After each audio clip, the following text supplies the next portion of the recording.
also in the summer, and don't worry, won't cost any much, I hope.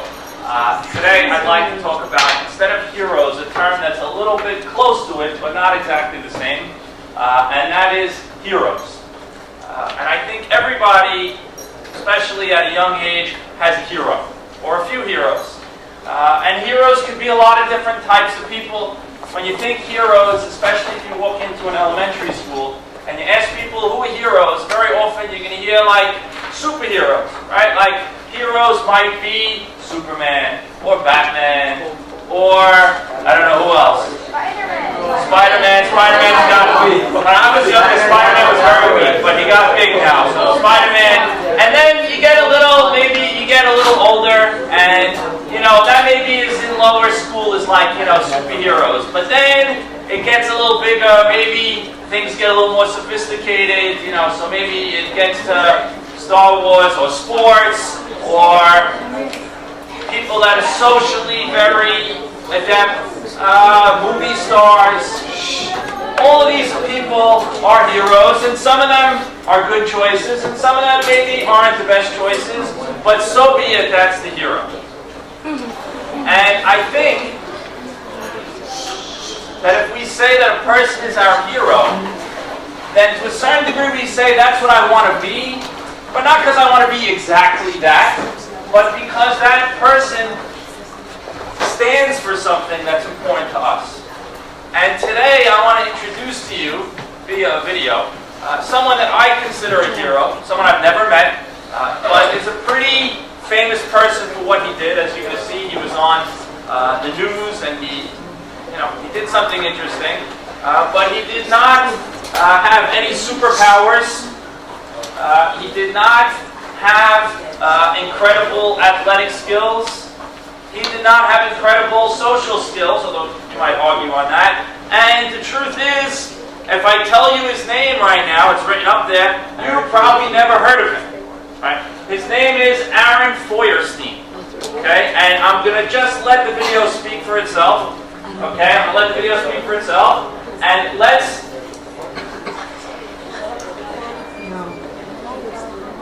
take a moment and find out about this interesting guy, Mr. Feuerstein. But you can't. It's hard to watch while you talk.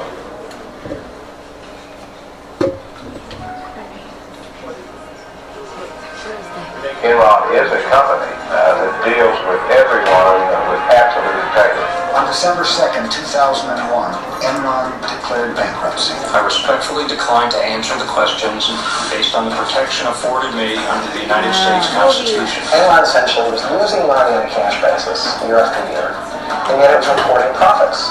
Do we invest all of our 401k in Enron stock? Absolutely. Why is it that you have begun unloading your stock pretty heavily before that date, and yet led the employees to think they should keep buying stock? We learned around 9:30 of bankruptcy and that we were all being let go. We had 30 minutes to leave the building. For years now, we've been hearing about corporate executives who made fortunes for themselves while driving their companies into bankruptcy, costing employees their jobs and sometimes their life savings. Not so at Malden Mills, the textile company in Lawrence, Massachusetts that invented the fabric Polartec. As we reported last year, Malden Mills also filed for bankruptcy protection, but that's the only thing it has in common with companies like Enron.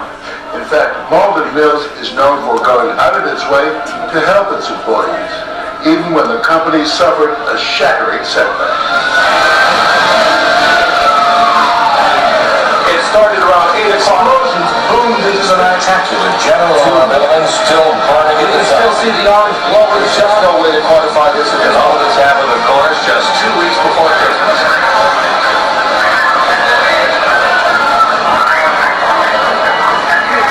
Fire that broke out at Malden Mills in the winter of '95 was the largest fire Massachusetts had seen for a century. No one was killed, but the town was devastated. Malden Mills was one of the few large employers in a town that was already in desperate straits. By morning, just about all that remained of the mill was ashes. As you watched the place burn, what was going through your mind? The only thing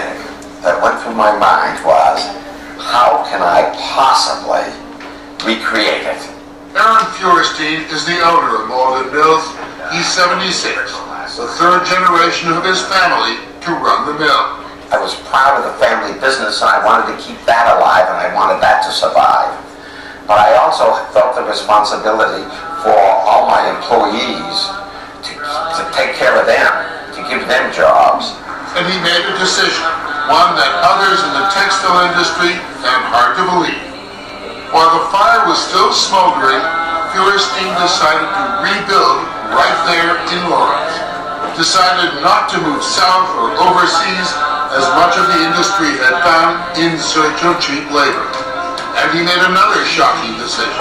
For the next 30 days, all our employees will be paid their full salaries.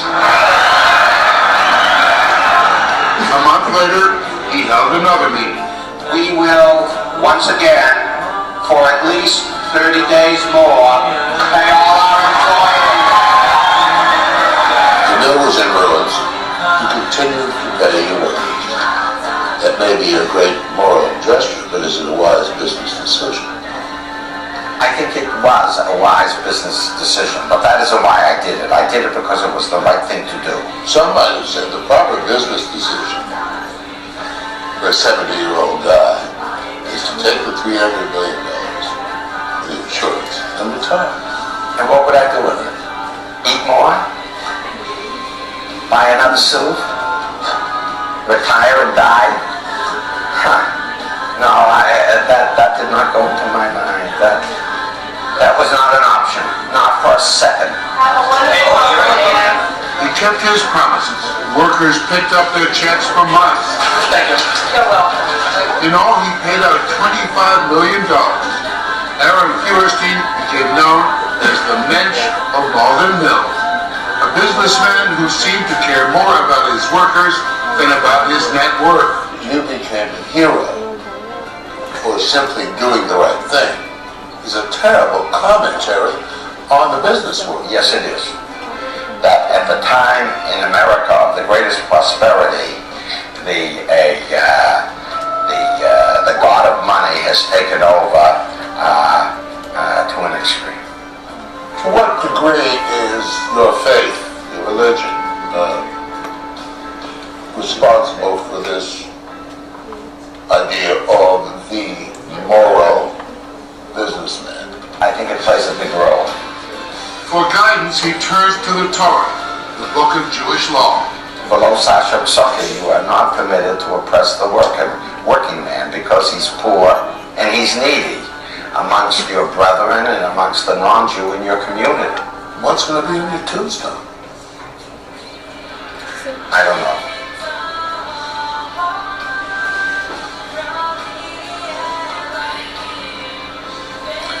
Hopefully it'll be done as damnedest, you know, that I don't give up and I try to do the right thing.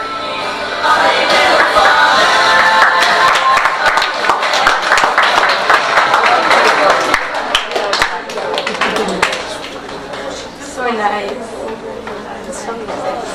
Maybe. You know, it may be strange to watch a movie when you're 14 and 15 years old about someone who's 76 and had to make a decision that impacted a couple of $100 million, which is a little bit distant from your reality right now. Why would we talk about that? Why would we think about that in the beginning of freshman year of high school?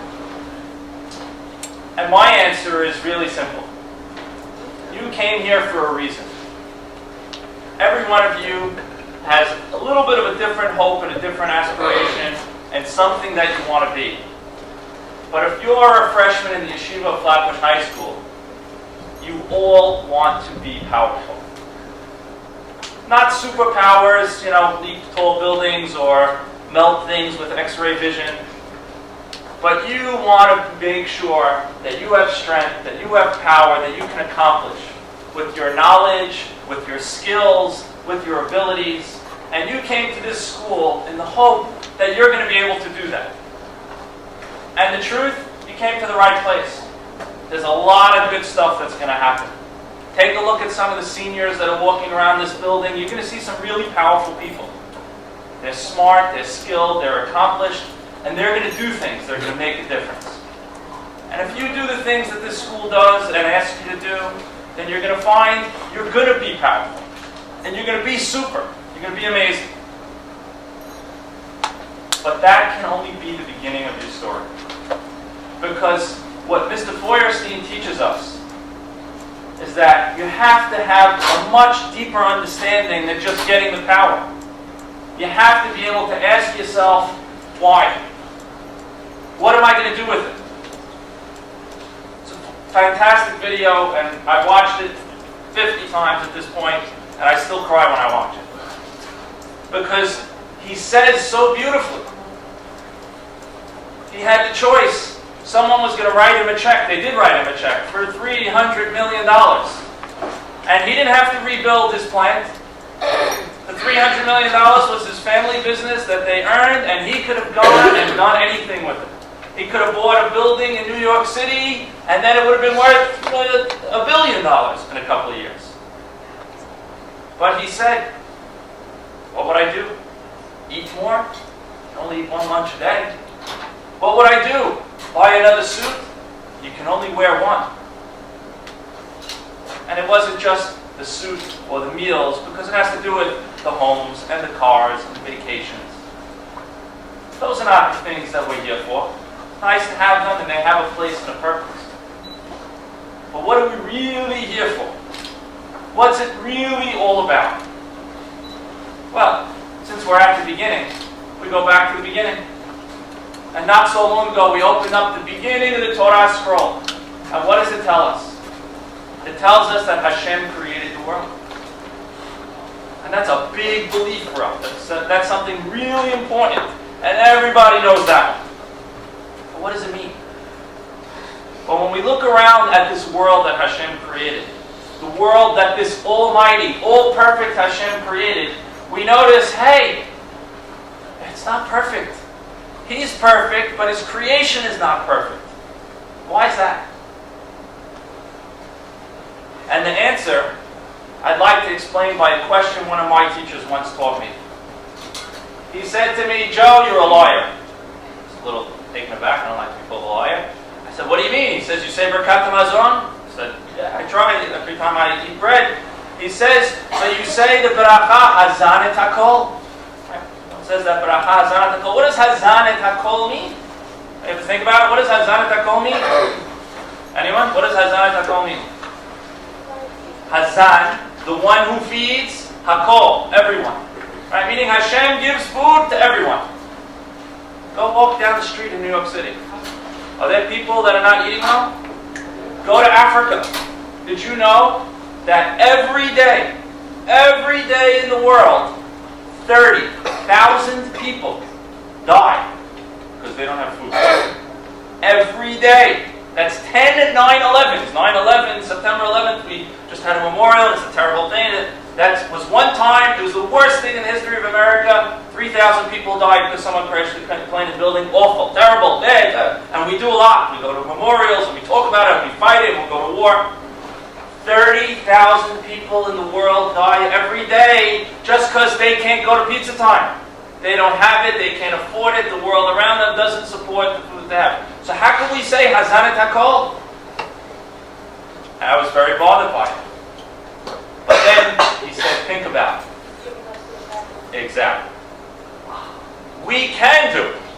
If we can, the world can sustain a lot more people than it has. But what happens? It's all in New York. It's all in California. It's all in Paris. It's all in London. And we sit and we have it and we're happy with it. And when we hear there's someone in Africa, or when we walk over a person in the middle of the street in Times Square, we say, okay, that's his problem. Mr. Feuerstein teaches us that's not the way to be. Mr. Feuerstein teaches us a very, very important lesson, maybe the most important lesson, is that Hashem created the world imperfect because He invites us to be a part of His creation. He wants you to get powerful and then use that powerful to finish off the job He started. Because then you're his partner. Hashem made every one of us at Tselem Elohim. We're all an image of God. That means we have incredible powers inside of us. And what are we supposed to do? L'taken olam. To correct the world, to fix it, to make it better.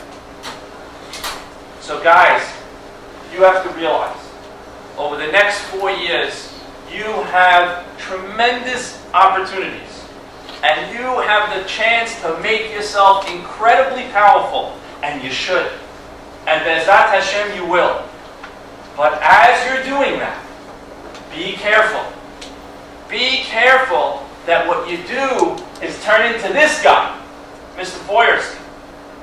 This guy who realized that the power that you have is power with a purpose. And the purpose is the greatest purpose of all. It's the purpose that Hashem created the world with and that the Jewish people have always been about.